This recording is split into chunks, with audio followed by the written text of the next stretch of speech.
we've got this really distinguished panel of leaders, and what's fantastic is they come from Armenia, the US, Europe, Latin America / Spain. So really going to be a really rich discussion today from very different perspectives. So to start with, we have Matthias Kloth, who is the Head of Digital Governance and Sport Department, Directorate General Human Rights and Rule of Law at Council of Europe. We have Vahe Adonians, who is the founder and CEO of Cognaze Armenia, and I'm sorry for my accent, it probably doesn't do a lot of justice. Mallory Nodell, who is the founder and executive director of Social Web Foundation in the US. Silvana Lopez, Group Chief Operations Officer, Clark Modet, Spain. And Stephanie Deepavine, who is Senior Lecturer in Global Digital Politics at King's College in London.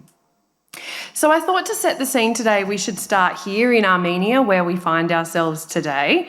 So Vahe, can you set this up for us, particularly with coming from the private sector? Tell me what keeps you up at night in terms of AI and regulation? That's a good question. I think what really keeps me up is that if you work with AI, you see a lot of dangers that are very unexpected and very much unknown. So the question is, how would you even try to regulate this, right? Like even last 3 days, what we have seen is that the last model from Anthropic was threatening people. We have seen a couple of months ago that OpenAI's model was deceiving people, saying it is OpenAI O2 because it didn't want to be deleted. We have seen that an AI model has put a task on TaskRabbit, and when a person asked, like, are you a robot? It said, no, I'm not, I'm visually impaired, right? So it lied. And we have seen all those behaviors, even though in training, we have always trained it, you must never lie, you must never deceive, and then yet we see this here, right? And then we put guardrails in there, but in December, an interesting paper came out from Anthropic that shows that you can, in an automated way, circumvent any guardrails of the large language model. So they brought a large language model to how do you build anthrax, how do you build a bomb, and all those things were actually answered. So there are a lot of dangers, I think, and we don't understand them yet. And what keeps me up is that we are now moving from one paradigm, which is neural scaling, to the next paradigm, which is test time compute, ultimately agents. And I think agents are not tools anymore. Agents have agency. That's why they're called agents. And if they have agency, it's not only a question about countries competing with each other, it's also about humanity competing against AI at some point. And we have to think about those things. The earlier, the better. Thanks, Vahe. That sets it up really nicely. And you touch on, it's not only country versus country, but AI versus humanity, which I think we can draw out a little bit more in our conversation today. But that links really well to Steph, particularly the country-on-country piece here. So how is the race for AI supremacy reshaping global power structures? And what risk does this pose to international stability? Thanks, Erin. It does build on that. I think where I would first start is thinking, if we want to think about what AI is doing to global power structures, it's not just a question of reshaping, but it's thinking about, first, what's being reinforced in global power structures, second, what's being reshaped, third, what's being made visible, and third, what's being obscured. And I think we can think about these sort of four things as we think about what's changing and what matters with AI and AI development. And I want to, from thinking of those four broad areas, I want to sort of pick up on three dynamics that I sort of see as quite important in this, especially if we think about this question, not just from the perspective of, say, the US and China, but across countries of the global majority as well. So the first thing that I notice is important is that, one, AI is bringing us new sets of actors and new dependencies. It really highlights the fact that state power and the way state relates to each other, to citizens in the private sector, assumes the internet. This is happening in the digital age. AI companies are on one end of that, but the companies that make up and run the internet are also becoming increasingly important. some of them, like say the Starlinks of the world and Elon Musk, are explicitly political. Other companies that sort of exist in the cybersecurity space are a bit more hidden, but they are becoming political actors that need to be contended with. Second, and this is possibly something that maybe is being a bit more obscured, but I think AI is also making more important basic questions beyond AI. So having countries to think about and having countries' position and power being very much shaped by basic questions of connectivity, data centers, access to data, whose data exists in the world and where has it been produced. All of those things are becoming more important. And that leads to the third thing that I think is really critical, is the way in which AI is also reinforcing inequalities that exist. And this is inequalities both at the level of resources and investment. Not everybody is going to have the resources they have in Silicon Valley to both invest and have the technology to play a leading role in AI. But also in the knowledge space, I've been doing some research with colleagues globally looking at trying to understand the knowledge systems that are being embedded in some of these models, knowledge systems that are very hard to change, as we've seen with the most recent examples with Grok, that the basic data, the initial design, matters to what these models will do, even as they become more sophisticated over time. So those are three things. What this means for global cooperation. Another big question, I think, where my concerns lie in terms of what's being made visible, where sort of how power is shifting, is one is it's focusing our attention on particular questions and particular capabilities. We're pushing ahead with trying to enable AI capabilities on one side without thinking about what are we trying to accomplish. When you engage in science, science is shaped by questions, and every question you ask has something that you focus on and a host of things that you ignore or obscure. And so as we're asking particular questions of AI and making choices about innovation, we're obscuring other things. And I think we really need to have the politics and the ethics in the room to think about what are we not doing and where are we not addressing our attention. And then I guess the other thing that really keeps me up is that how do we get those in positions of politics across the global south, the global majority, as well as in the countries that are at the forefront of a particular edge of AI development, to have the technical capability and technical literacy to engage in conversations, to understand the decisions that we're making around tech. And I do see a real gap there. Thanks, Steph. You have raised many more questions than answers, but I'll let you have that one. Look, you're talking about regulation and what we should do here, so perhaps I'll bring you in here, Matthias. In the absence of a global regulatory body for AI, what role should existing multilaterals play, including the Council for Europe and so on, in setting enforceable norms for responsible AI use? Thank you.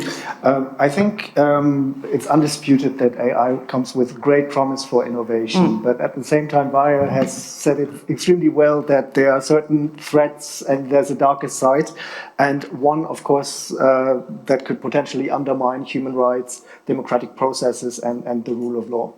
And this is relevant for everybody. And where does the Council of Europe, the organization for which I work, come in here? Now, we are a pan-European intergovernmental organization with 46 member states, including Armenia, not the European Union, but all their members are also members of our organization. We were created after the Second World War to protect human rights, democracy, and the rule of law. We have more than 200 international treaties in total, but also in the past proved that rapid technological changes, we could address them. In the 1980s, we did this with the first international treaty on data protection. 20 years later, with the advent of the internet, with the first convention on cybercrime. Both are global treaties where actually countries from all continents are able to adhere. And we did the same last year with the Framework Convention on Artificial Intelligence and Human Rights, Democracy, and the Rule of Law. And I would say that the legal and political implications of AI technology are so varied that there's no single institution globally which can meaningfully address all of them. But I think there was the recognition that our organization did quite well, for example, with regard to the Cybercrime Treaty, and that a new treaty with a potentially global vocation that addresses AI and all these human rights issues could be very interesting and bring like-minded states from all over the world together that are actually concerned about these issues. And it was open for signature last September, has now 16 signatories. One of them is the European Union that signed on behalf of all their members. But we also have long-standing observer states of the Council of Europe, such as the US, Japan, Canada. We have the United Kingdom. And it's really intended as a legal basis for global cooperation to address these human rights issues. And also to improve access to these technologies for everybody, and also access to protection against their abuse and misuse. Two small points. It's formulated in technological neutral language so that it stands the test of time and it's not outdated, which can happen extremely fast with regard to AI.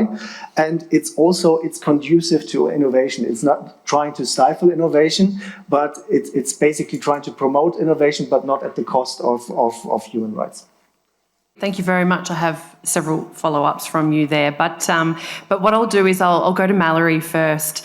You do a lot of activist work in this space. How can nations balance the race for technology supremacy with the need for ethical considerations, particularly in AI development and its societal impact? And I think this is really important just off the back of this, like, why are we talking about regulation? What actually matters here? Yeah, thanks so much. Really appreciate the organizers for inviting me back to Yerevan to talk about AI. I think at the last Yerevan dialogue, I also spoke about AI, and I had to caveat everything with, I really love AI. I'm very optimistic, and then of course launched into a lot of concerns. But I'm not going to elaborate a lot of concerns. I think other people on the panel can talk about things like bias. But so I'm a technologist. I do work for civil society organizations in my career. So I guess I consider myself a public interest technologist. I research at the intersection of privacy and human rights and AI and cryptography and other concepts at New York University. And so I've said kind of jokingly for a long time that AI has one problem, and that problem is just a data problem.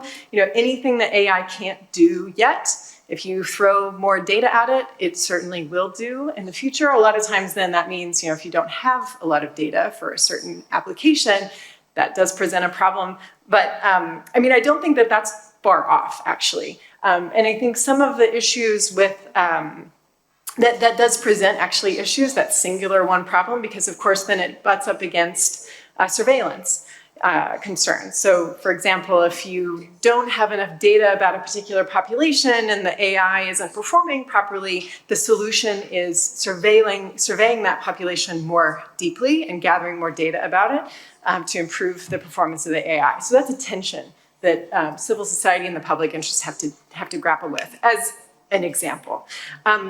I do think that a lot of the ways that we've approached AI from a principles perspective has been far too overbroad. We just heard, there's this massive declaration that everyone has signed and has no specific technical details, which is, I think on one hand, maybe useful.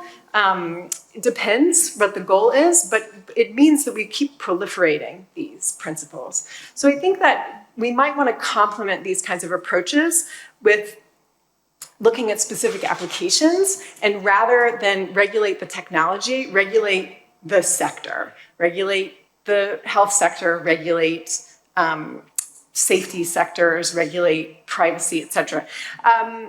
I wanted to also just mention that there's a lot of discussion around bias, of course, from a public interest perspective. From a human rights perspective. And I think what we saw in a lot of what has now been uncovered in several court cases, actually, that internally in big tech companies, and I see this also in academia, in data science and AI studies, the problem of bias is the job. If you are working on AI, you are trying to fix bias. There's no lack of effort in trying to fix that. And so in some ways, when we overly focus on the ways that applications can be biased against certain populations, it can be a bit of a distraction. And I think another way of looking at it can sometimes be, we know that technology is imperfect. The question is it imperfect in the same way for everyone, for example? And I also think that, for me, I've been in the internet and technology space now for quite some time. The other way I like to think about that, our current moment in AI is like, well, maybe we should have been better at regulating software all along. Not AI, just software. I often mentally replace AI when I'm hearing discussions with software. It's just data-driven software. And so if these sorts of applications, if these sorts of very public debates are getting people to pay attention to technology itself, irrespective of the actual technology underlying it, I think that's a good thing. And I'll just end by, because I know I've gone on for a little while now, I think there's more coming I can offer later. The other thing that I spend a lot of time doing is standardization. So that you don't have to, I spend a lot of time in very boring meetings around the world talking about how to standardize low-layer internet protocols and other kinds of technology. And AI has not really been a good candidate for standardization because there's essentially no incentive to interoperate. So, with the internet, if you don't speak certain protocols, you're effectively not part of the internet. So there's a huge incentive to adopt technical standards.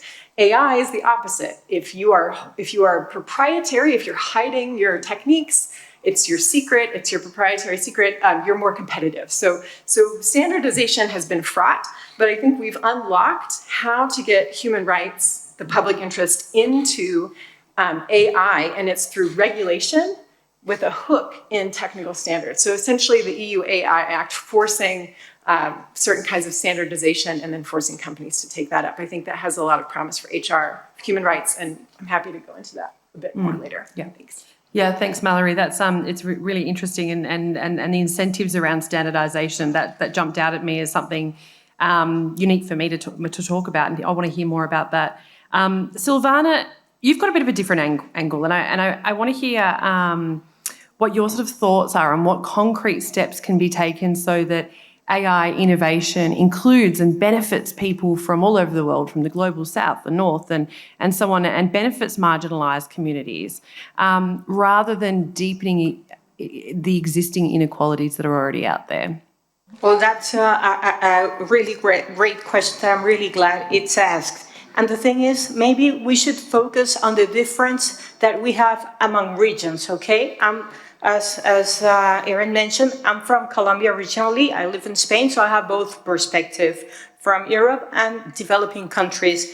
And the thing is, we're in a different league. Hell, we're not even in the same game.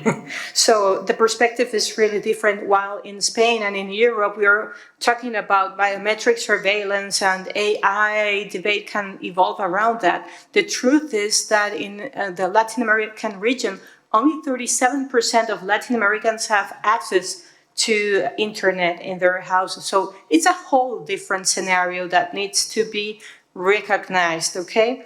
So what to do? How do we focus a solution to this problem? And by addressing Latin America, I also address some countries in Asia, some countries in Africa, in which I have also been, and I know that we suffer the same challenges, and very much alike for different reasons. And I think the first is, okay, let's recognize the difference that we have among regions and start thinking about regional alliances. For example, what about if we think of AI Erasmus between Madrid and Medellin, which is a city in Colombia? What about if we co-design together? And I'm saying this also because I'm a developer itself, so I'm in the practical side of developing AI. So there's a big bridge between regions that perhaps regulation, and that will bring me to the next point, can help out, which is how can we empower multi-stakeholder governance? Is there a way, and I know I might open the Pandora box here talking about regulation, which is a whole different and very interesting debate whether we should or not, or how much should we regulate AI.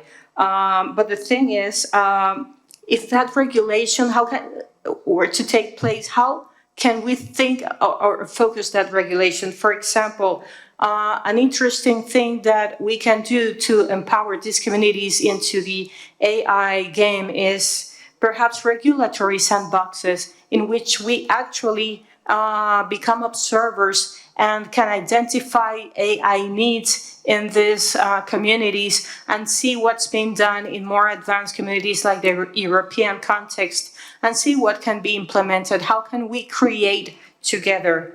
Also, what about if we think of a different focus towards regulation and think more than a rule-based regulation, principle-based, in which the principles of equality can take place over strict regulations, which brings me to a third point is we need an agile regulatory system that can adapt even faster than technology is adapting itself in terms of AI development, okay?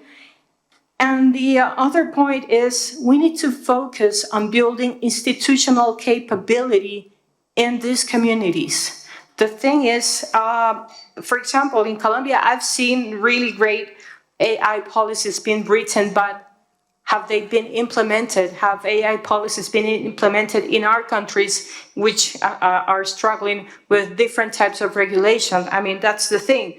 Local agencies, do they have the staff, the training, the infrastructure to implement AI policy? And this all reverts into how AI is being implemented itself, it's being focused, and what kind of developments are being taking place in different regions such as Europe or developing countries. As I mentioned, while in Spain we're talking about biometric surveillance, we're in the very basic foundations on AI in other regions such as the Latin American region. Thanks very much, Silvana. Really interesting to hear your insights, particularly on how we can actually cooperate and talk to each other on some of these key issues. I want to take a bit of a different tack with my next question. We're sort of, you throw up a joke about ChatGPT and this, this AI is this tool and so on, but there's a lot more serious conversations we can be talking about. And one of the things that I often think about when it comes to AI is, its capability in sectors like mining and resources, like in military operations, removing those dull, dangerous, dear and difficult jobs. And, in military context, autonomous weapons, decisions support systems that advance cyber capabilities. So on one hand, these technologies offer a really great opportunity, but on the other hand, there are a lot of really big challenges that this throws up. So I wondered if you could elaborate on this a little bit further, what some of those key challenges are, particularly in, say, like a conflict setting. Yeah, thanks. I think this is a really important conversation to be having, an important conversation to be having whether you are involved in defense or interested in that space or not, because I think it does really point to the more nefarious possibilities and also the difficulty of sort of isolating them and acting on them. On one level, I think one of the things that concerns me a lot is just what are the possibilities around the use of AI warfare in populations where the population is highly surveilled, the actors involved have strong technical capabilities already, and we're in a sort of place where on one side, the norms around warfare maybe are becoming questioned as the sort of politics are shifting globally, and AI doesn't seem to necessarily be a technology that maybe is the same as nuclear, where we can there's a sort of a mutual deterrent factor. It's too blurred in the uses in some ways. And so I think that opens up this possibility that we're starting to see the use of AI, in particular conflicts, say, in Israel and Palestine. We are seeing particular uses of it where it's outside of my expertise, but I think do raise questions, and raise questions about what we're allowing, what precedents are we setting about how AI can be used. On the other side, I think something like the Ukraine conflict points to a sort of different set of questions about how we might think about the potential harms about the use of AI in warfare. So here, what I find interesting is that we do have on one side, within the military-industrial complex, increase in sort of involvement in the use of AI at sort of a high level. But the other interesting thing about Ukraine is that when we think about the rise of the use of drones and autonomous weapons, it didn't start necessarily from the Palantirs, the Andurils, or even state investment. There was a lot of sort of a crowdfunding effort and a lot of sort of modification of civilian drones and the development of a drone economy that was highly decentralized, that the state has now started to support. And so what's really interesting there is that there's sort of a huge sort of existential crisis on one side where the sort of capabilities are concentrated, but there is also a more diffuse use of drones that are happening as well that is changing the nature of warfare. And I think we need to be thinking across that spectrum when we're thinking about what it's doing in terms of who is acting, how, what dependencies are arising when, say, we're using modified civilian drones in warfare, what are those supply chains, as well as when you're having the sort of Enders and Palantirs involved. And I guess the last sort of point I'll do this in my sort of random array of thoughts on this topic is I think it also points to thinking about not just current warfare, but where are current conflicts enabling certain actors to have the data that they can put into AI development to be ahead in future conflicts. And so a question that I've been asking in sort of work that I've been looking at around Ukraine, for example, is where is the data from drones in Ukraine going? Which companies are getting that data? How is that then informing their innovation? And how are those sort of capabilities emerging between different actors?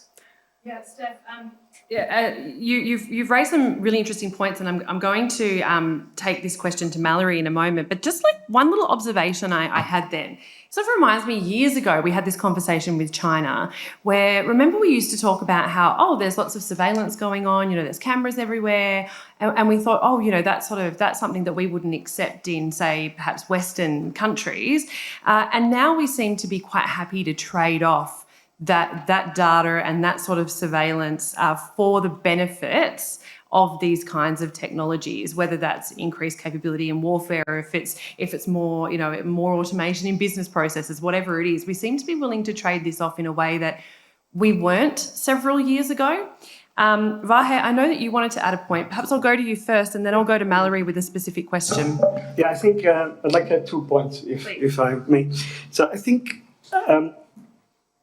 we are thinking a little bit wrong about AI, because AI is not about data anymore. It was till November last year, until Ilya Sutskever famously said there's only one internet and we have trained it, and now we can't train with more data. And you have seen papers like AI Scientist where AI is advancing itself. So it's not about finding the data anymore that much, right? And I think that's a very important point. Because if you say software and AI is the same thing because it runs on the same hardware, I would very much disagree with this, because one has agency and the other one doesn't. Software will only react to what you do, whereas especially with these latest developments in sleep time compute and test time compute, it very much can have agency in many, many things, and we need to approach it entirely different. And I think I would also like to add, when you talk about nuclear weapons, to train an LLM right now, the use, you're right, but not in the training, because training an LLM costs now north of $1 billion. That is actually more than it costs to build a nuclear weapon, and we are able to regulate it if we wanted to. That was what the Future Institute with Jan Tallinn actually tried to do, right? Now, I think that's over now, because the Pandora's box is open, so we can't get it back again. But we could have stopped it at some point.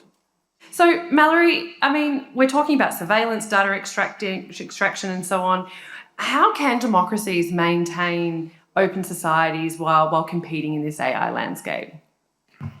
Yeah, I do want to just respond, but it fits in. I can fit it in. I do see that data is hugely important, right? Companies are acting in a way that is very panicked because you have a couple of things happening. One is there's so much synthetic content out there now because the AIs have been around and democratized for a couple of years that it's imbibing its own stuff, right? So it's the snake is eating its tail. It's not getting better, it's degrading over time. So that's one thing that folks are really worried about. If you were to train one today, it would be fundamentally different. And the other reason it would be fundamentally different from a data perspective is a lot of the, at least from a language perspective, but this is also true of photographs and videos, there's a lot more copyright actions. So the New York Times, Wikipedia, a lot of these big data sources are now closed off for just general use by anybody wanting to make a buck off of AI. You know, there's also a lack of, like crawlers on the internet now cannot just go and take and scoop up all the data. A lot of websites now prevent that. Just wanted to say that there is a race for novel sources of data.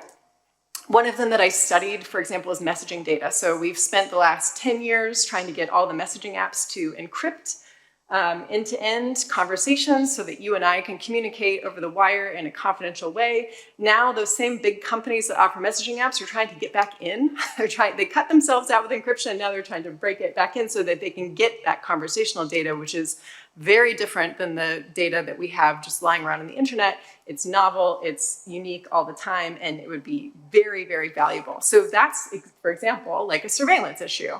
We used to have, civil society used to have partnerships. There was alignment with the private sector about backdooring encryption, for example. Companies didn't want to do it. Civil society thought it was a human rights issue. Now the companies are kind of not on our side anymore because they would like very much to have that data. So it's a bit of a struggle. One that I've written about lately. I would say that, so how do we combat this? I think I'm trying to come up with solutions for you all. So one is actually maybe there's a lot more studying that needs to be done on how you can create, how you can leverage AI without just giving companies troves of potentially private sensitive data. There are techniques for that, but they're very underexplored. And I think the other way, I'm just going to come back to regulation again.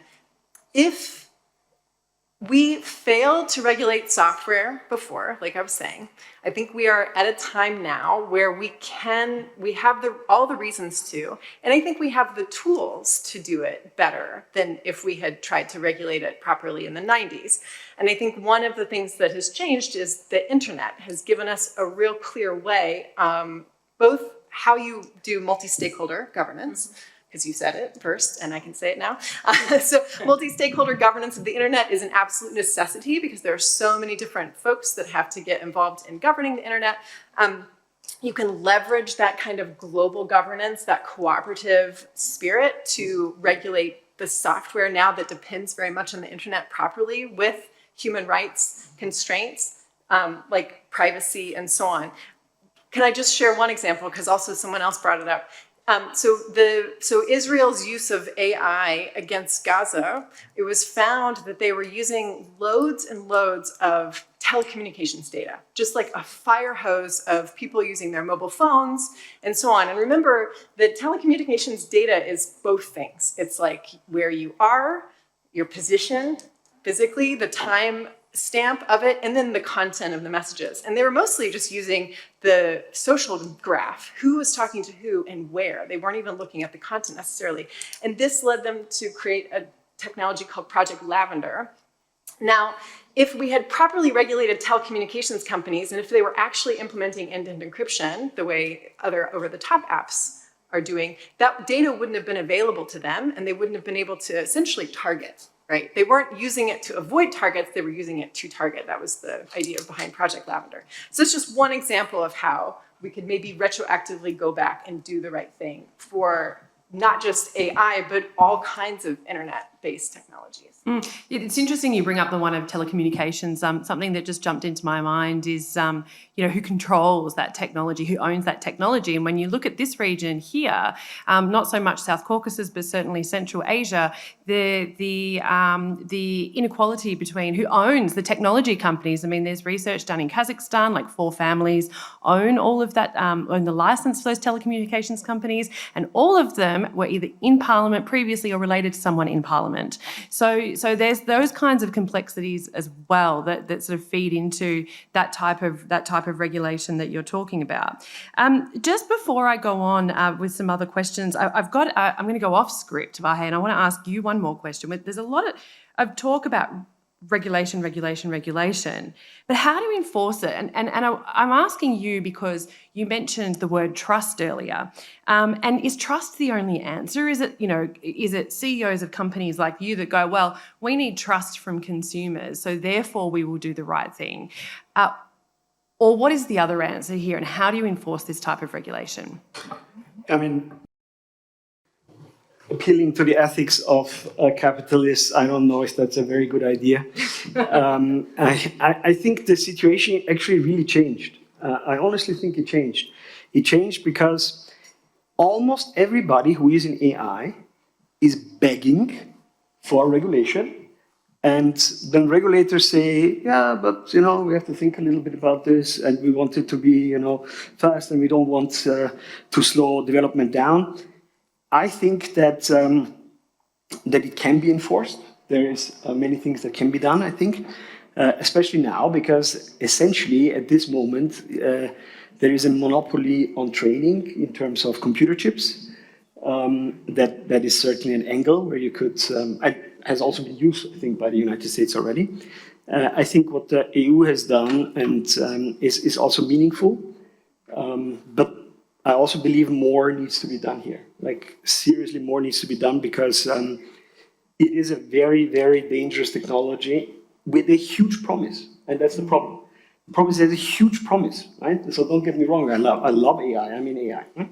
I think we cannot solve cancer, we cannot solve environment problems, we cannot solve many problems without AI. We need AI. But we need it without these other things. And when we talk about surveillance, right, I mean, you bring up an important point, but I think there is another angle to this, right? Just we are here now in Armenia. Armenia was part of the Soviet Union. In the Soviet Union, everybody was under surveillance, everybody. Yeah. But it didn't mean anything because there weren't enough people to read it, actually, right? So you produced a lot of paperwork, but there weren't enough people to read that. Now with AI, you have enough people to read that, because AI is going to read it. So it changes the game entirely. Yeah, that's a really good reflection on the situation here, right, in this region and what you faced previously.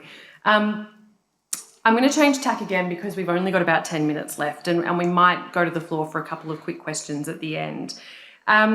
So Matthias, let's go at a different angle around human rights again. So what can authorities, policymakers, private companies do to really assess the risks? What can they do to assess the impact for human rights when it comes to developing these AI systems? What do they need to be looking for? Well, it's a very essential question for them, because they need to know whether or not they fall into the regulation or not. Think about the risk pyramid by the EU AI Act and the Council of Europe Convention I was talking on earlier. Basically, only those AI systems that cause a risk for human rights fall into the scope of this. So it's indispensable that actually whoever develops an AI system has a good instrument at hand to assess the risks and the impacts. And I think Melody just mentioned earlier that anybody developing today an AI system is looking at bias already. But I think we need a really good instrument to lead them. Now, the Council of Europe has developed a methodology for the risk and impact assessment from the perspective of human rights, democracy, and the rule of law. That is a very heavy name. We gave it a very beautiful abbreviation. It's called HUDERIA. And this HUDERIA methodology is actually a non-legally binding guidance document and a practical tool intended for both public authorities and private actors.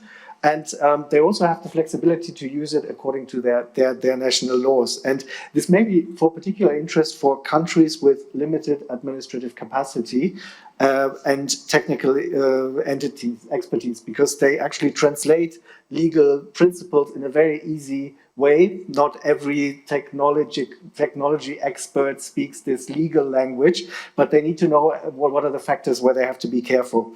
And they can use this methodology to ensure that AI applications support key development priorities, whether this is education, healthcare, e-governance, including the whole justice sector, everything that Bayer actually just mentioned, while meeting the risks of digital exclusion and bias. I've got one little pop quiz question for you, Matthias. Do you think we'll ever see a minister for artificial intelligence? In national governance? Yeah. Well, I mean, think about how many ministers for digitalization you have compared to economy. Yeah, for 20 years ago. Yeah. I would be very surprised if that was not the case. Yeah. Thanks, Matthias. Silvana, I want to come to you again and sort of, again, just take a slightly different angle again and perhaps be a little bit more optimistic in our direction forward before we go to questions. Vahe's laughing at me. How can we ensure that technological advancement really serves communities and rather than just being driven by profit motives, but what can we be using this technology for? Okay, first I would like to say that for me it's not a matter of profit versus purpose. I think purpose can actually be profitable. Actually, it is profitable. There is a huge framework for sustainability in technology that's already been proven. So let's start by acknowledging that. That being said, one of the I think of three concrete measures that can be taken to enhance purpose versus profitability, so to speak. And the first, let us try to shift investment into more impact-driven innovation. For example, the statistics say that 80% of the global AI investment goes to the US and China. And developing countries have a fraction of a fraction in that. And there are really nice examples on how AI can change the lives of local communities. For example, just to mention a few concrete examples. In Colombia, AI is being used, and I know because I've been talking to these companies, AI to monitor coffee crop diseases. Colombian coffee, the one that every one of us enjoy that much, needs to be protected against diseases. So with AI and image recognition, we can actually be very active to prevent crop diseases and not impact a country's economy because of this type of diseases. Also, in Mexico, there are millions of indigenous women that they have no access to financial identity, to education, because they speak native language. And now AI can help them understand legal documents and exercise their rights because they are able to translate their Spanish into their native language. So in the end, I think we need to speak and talk about blended financing between, again, I won't get tired of mentioning multi-stakeholders. We need both public and private financing for this, considering that purpose is actually profitable. And also, and Vahe, you let me a little bit worried when you say data, and I understand your point on what you're saying, that data is no longer that relevant, if I understood you right, in AI. But you see, if we take that into account in the sense that that's it, then developing countries are basically screwed, pardon my French, because we need localized data. We need local data to make AI more adaptable into our local communities. We need to decolonize algorithms in a way. So that's one of the things, one of the ways we can, or we can make AI more accessible and work for local communities rather than leaving them behind. And third, we need to train AI to understand people. Let's not forget that this is not just about patterns, but people. And that being said, and again, I bring this co-design and co-creation relevance in terms of what we're going to develop next. We need to acknowledge the difference between our region, but by acknowledging that difference, we can start to work together. Thanks, Silvana. We have actually run out of time, unfortunately, when it comes to questions. So I thought that if you would like to come and speak to our panellists afterwards, you may, and ask them your specific questions. But I'm going to take moderators' I guess, privilege and throw one more question to each of you on the panel for your closing remarks. I mentioned before the artificial minister for artificial intelligence that Matthias said that we'll start to see one day emerging around the world, and say, if you had 30 seconds with this minister for artificial intelligence, what would you ask of them? Steph, I'm going to throw to you first and then come along to each of the panellists. What is that one ask of the Minister for Artificial Intelligence? So I'm going to take from what two questions that a friend of mine said that she thinks we should apply to any digital system, and I would bring to this minister. It would be that before you put forward or support any type of AI technology, think about first asking, one, how would a criminal use this? And two, how would an elderly person use this? If you answer those two questions, and you can answer them in ways that are beneficial to society, then I think go ahead. But I would have them ask that of any of the technologies that they are responsible. They're good ones. Thanks, Steph. Silvana.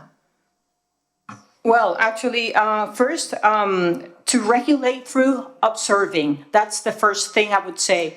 And have agile regulation methods. We do need regulation, but regulation, and I'm an entrepreneur from a small startup, shouldn't be an obstacle. And second, what I just mentioned is, let us take local data into account and let us stop decolonizing algorithm. I'm repeating myself, but that's one that would be my ask.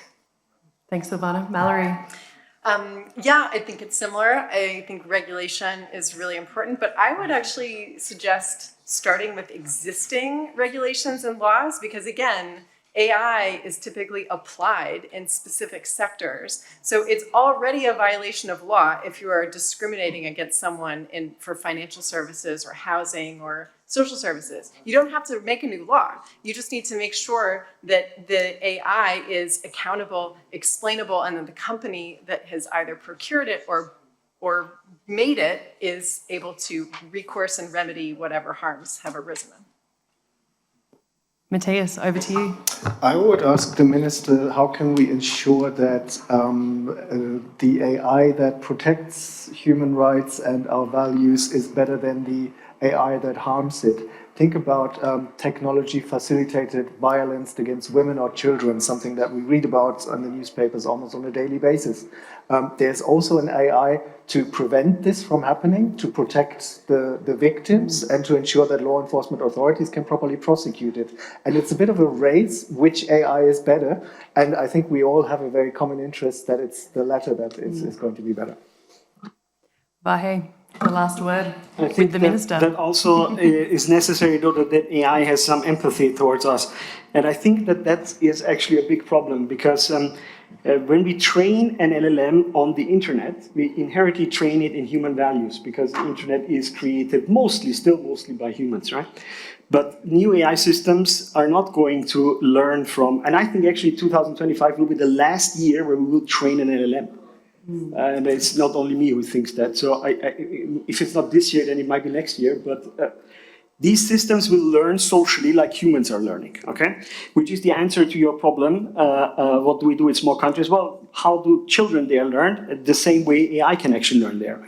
The problem that we have is whenever that happens, it will actually create a bigger divide to human values than before, because before it was trained on human values, and now it is trained on itself and advancing AI itself. And it experiences the world in a very different way, so you don't know which direction it goes. Thanks, Vahe. Just to wrap up, I think if I had 30 seconds with the minister, as a consultant, I would just pitch a project on AI regulation. And with that, we'll end our session. Thank you to all of our amazing panellists here today. Thank you for your expertise and insights, and thank you all for joining us here as well.